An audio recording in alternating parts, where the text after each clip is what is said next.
Sir Jagan గారి పైన అనర్హత వేటు వేయబోతున్నారని చెప్పేసి ఒక వార్త రావడం చూస్తున్నాం సార్. అయితే అనర్హత వేటు ఎందుకు వేస్తారు? మరి ఇప్పుడు ఈ వస్తున్న ఈ ప్రచారంలో నిజం ఉందంటారా లేదంటారా సార్? మీ ఒపీనియన్ సార్ దీనిపైన? ఒక వార్త అయితే వస్తుంది. అదేంటంటే ఇప్పుడు అసెంబ్లీని బాయ్కాట్ చేద్దామని జగన్ ఆలోచిస్తున్నాడు. ఎందుకంటే 11 మంది ఉన్నారు, ఎలాగూ ప్రతిపక్ష హోదా ఇవ్వరు, అట్లాగే మనల్ని వాళ్ళు మాట్లాడినెవరో హ్యూమిలేట్ చేస్తారు. ఎందుకంటే గతంలో వైసీపీ కూడా 23 మంది ఎమ్మెల్యేని హ్యూమిలేట్ చేసింది. దేవుడు స్క్రిప్ట్ అనడం, వాళ్ళ మీద మాట్లాడడం, నువ్వు కళ్ళు ఉరిమితే ఇక్కడ ఎవరు భయపడేది లేదని చెప్పడం, అచ్చెన్నాయుడిని ఆయన బాడీ షేమింగ్ చేయడం, చివరికి చంద్రబాబు పర్సనల్ విషయాలను తీసుకురావడం, దాన్నంతా తట్టుకోలేక చంద్రబాబు ప్రతిజ్ఞ చేసి బయటికి వెళ్ళిపోవడం, ఇలాగా చాలాసార్లు జరిగింది. సో అందువల్ల ఇప్పుడు ఇంకా జగన్కి ఇప్పుడు కూడా జరిగే అవకాశం ఉంది ఆల్రెడీ. సో మొన్నైతే చంద్రబాబు హుందాగానే వ్యవహరించాడు జగన్ విషయంలో. జగన్కి ప్రోటోకాల్ ప్రకారం ఏమీ లేకపోయినా ఆయన సాధారణ ఎమ్మెల్యే అయినప్పటికీ ఒక ఎక్స్ సీఎం ముఖ్యమంత్రి, మాజీ ముఖ్యమంత్రి హోదాలో కొన్ని ప్రత్యేక సౌకర్యాలని చంద్రబాబు కల్పించారు. అంటే ప్రధాన ద్వారం గుండా రావచ్చు అనేది. అట్లాగే ఆయన మంత్రులు తర్వాత ప్రమాణ స్వీకారం చేయించడం కానీ ఇవన్నీ కొంత హుందాగానే చంద్రబాబు వ్యవహరించాడు. అయితే అక్కడ కూడా బయట మళ్ళీ తెలుగుదేశం జనసేన కేడరు జగన్ని ఇన్సల్ట్ చేస్తూ జగన్ మామయ్య గుడ్డు పగిలింది మామయ్య అట్లా ఇట్లా ఒక రకమైన ర్యాగింగ్ చేశారు. సో తర్వాత జగన్ అసెంబ్లీకి రాలేదు. దానికి కారణం ఏంటంటే అయ్యన్న పాత్రుడు జగన్ని ఎలాగో మాట్లాడాడు మనం తెలుసు. బండబూతులు తిట్టడం, సైకో అని చెప్పడం, వాడు వీడియోని తిట్టడం, అలాంటి అతన్ని తీసుకొచ్చి అసెంబ్లీలో ఒక గౌరవ పరిస్థితి ఉంటుంది. ఇంత బూతులు తిట్టి అయ్యన్న పాత్రను తీసుకొచ్చి స్పీకర్ని చేస్తే అట్లాంటి స్పీకర్ ఇంకా మనతో ఎలా వ్యవహరిస్తాడు అన్న ఒక దీంతో వాళ్ళు నిరసనతో రాలేదు. సో ఇప్పుడు పరిస్థితి ఏంటి అనేది ఇప్పుడు చర్చ. ఇప్పుడు వీళ్ళు అసెంబ్లీకి వస్తారా రారా? అందుకని మామూలుగా అయితే అసెంబ్లీకి వరుసగా 3 సెషన్లు రాకపోతే వాళ్ళ మీద అనర్హత వేటు వేసే ఒక హక్కు రాజ్యాంగం ద్వారా స్పీకర్కి లభించింది.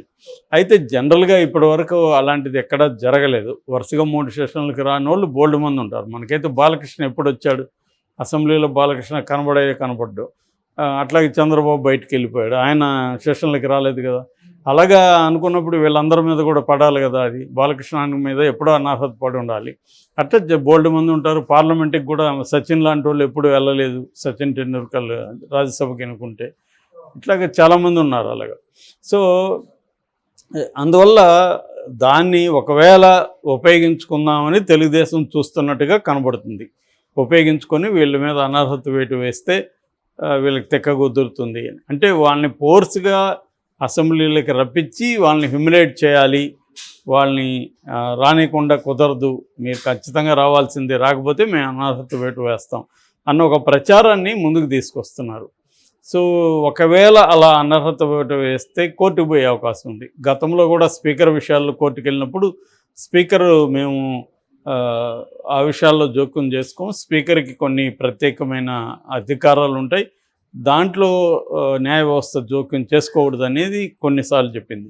కానీ మనకి మహారాష్ట్ర స్పీకర్ విషయంలో కొంతమంది విషయంలో స్పీకర్ మీద కూడా సీరియస్గానే సుప్రీంకోర్టు మాట్లాడిన సందర్భాలు ఉన్నాయి. ముఖ్యంగా పార్టీ ఫిరాయింపులకు సంబంధించి స్పీకర్ నిర్ణయాలు తీసుకోకపోతే మీ డ్యూటీ మీకు గుర్తు చేస్తున్నాం అని కూడా చెప్పిన ఇది ఉన్నాయి. కాబట్టి ఇతనేమీ అల్టిమేట్ కాదు, అందరు కూడా రాజ్యాంగానికి లోబడి పనిచేయాల్సి ఉంటుంది. సో కక్షపూరితంగా ఒక పార్టీని టార్గెట్ చేసి అలా చేయడం అనేది కరెక్ట్ కాదు. అట్టేటప్పుడు తెలుగుదేశంలో కూడా కొంతమంది 3 సెషన్లకు వరుసగా రాని వాళ్ళు ఉండొచ్చు, వాళ్ళ మీద కూడా వీళ్ళు వెళ్ళొచ్చు. సో ఇలాంటివి ఉంటాయి. వాళ్ళు రేపు అనారోగ్యం అది సర్టిఫికేట్లు కూడా తీసుకురావచ్చు. ఏదేమైనా వైసీపీ అవమానాలకు గురయ్యి అక్కడ ఉండాలా, లేకపోతే మనం బయటకు వచ్చి ప్రజల్లోకి వెళ్ళాలనేది వైసీపీ ఆలోచిస్తుంది. లేదు వాళ్ళని ఏదో ఒకటి చేసి అసెంబ్లీకి రప్పించి వాళ్ళని మనం టిట్ పార్ట్ గతంలో మనల్ని అన్న మాటలు ఈసారి వాళ్ళని అనాలి అనేది వీళ్ళకు ఉండొచ్చు. చంద్రబాబు ఏమో పైకి మీరెవరు వాళ్ళని అవహేళన చేయొద్దు అంటున్నాడు, కానీ అది చంద్రబాబు నిజంగా అది అట్లా చేయగలరా అనేది డౌటే. ఎందుకంటే ఒక పక్క వైసీపీ ఆఫీసులు కూలగొడుతున్నారు, వైసీపీ వాళ్ళ మీద కేసులు పెడుతున్నారు, వైసీపీ కార్యకర్తల్ని అటాక్ చేస్తున్నారు. ఇవన్నీ ఒక పక్క చేస్తుంటే చంద్రబాబు దాన్నంతా సపోర్ట్ చేస్తూ అసెంబ్లీలో మాత్రం వాళ్ళని ఏమనొద్దని నిజంగా ఆయన ఆనెస్ట్గా చెప్తున్నాడా, ఊరికే నేను అనొద్దంటాను మీరు రెచ్చిపండి అంటున్నాడా అనేది తెలియదు. ఎందుకంటే నేను చాలాసార్లు ట్రెంచ్ మెథడని ఏనుగును బట్టేది చెప్తుంటా. ఆ ఏనుగును ఒకడు అంకుశంతో కొడుస్తాడు, ఇంకొకటి చెరుకు పెడతాడు. ఇద్దరి లక్ష్యం ఒకటే, ఏనుగుని మాలిమి చేసుకోవడం. కానీ ఒక ఏనుగుకి అంకుశంతో పొడిచేవాడు ఎనిమి అవుతాడు, చెరుకు పెట్టేవాడు ఫ్రెండ్ అవుతాడు. అలాగే రేపొద్దున చంద్రబాబుకి మంచి పేరు ఉంటుంది, మీరెవరు అరెస్ట్ చేయకండి, వాళ్ళని మంచిగా చూసుకోండి అని చెప్తాడు.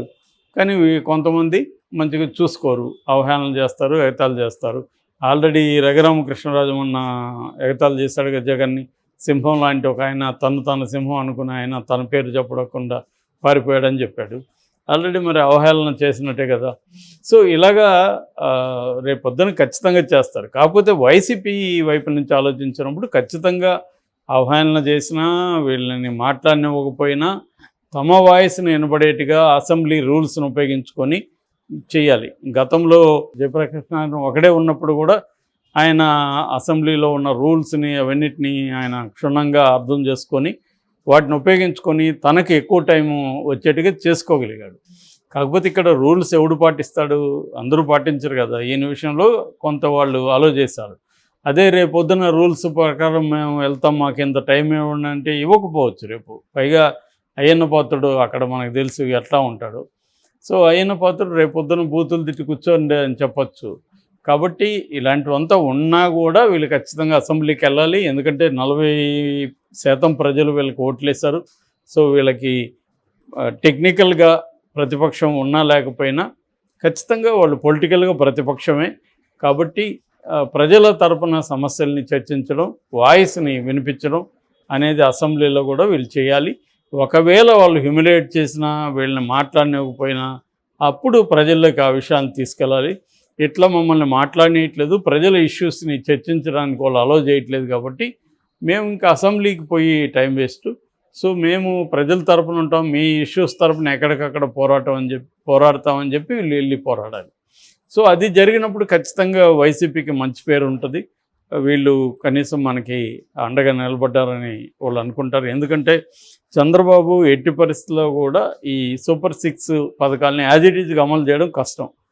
ఎందుకంటే మింటి చెప్పిన స్థాయిలో 1,20 కోట్లు దీనికి పర్ ఇయర్ ఖర్చు పెట్టాలి. అంత డబ్బులు లేనప్పుడు కావాలనే వీళ్ళు కట్ చేస్తారు. ఆ కట్ చేసినప్పుడు ప్రజలు ఇబ్బంది పడతారు. దానిని ఎత్తి చూపుతూ వీళ్ళు పోరాటాలు చేయాల్సిన అవసరం ఉంది. అది ఎంత ఎఫెక్టివ్గా చేస్తారనేది ఇంపార్టెంటు. సో అసెంబ్లీలో అనర్హత వేటు వేసినా వేయకపోయినా వీళ్ళైతే వెళ్ళాలి. వేయకుండా చూసుకోవాలి. వీళ్ళు వెళ్ళి మాట్లాడాలి. దానికి సంబంధించి పోరాటం అనేది అసెంబ్లీ లోపల బయట కూడా చేయాలి.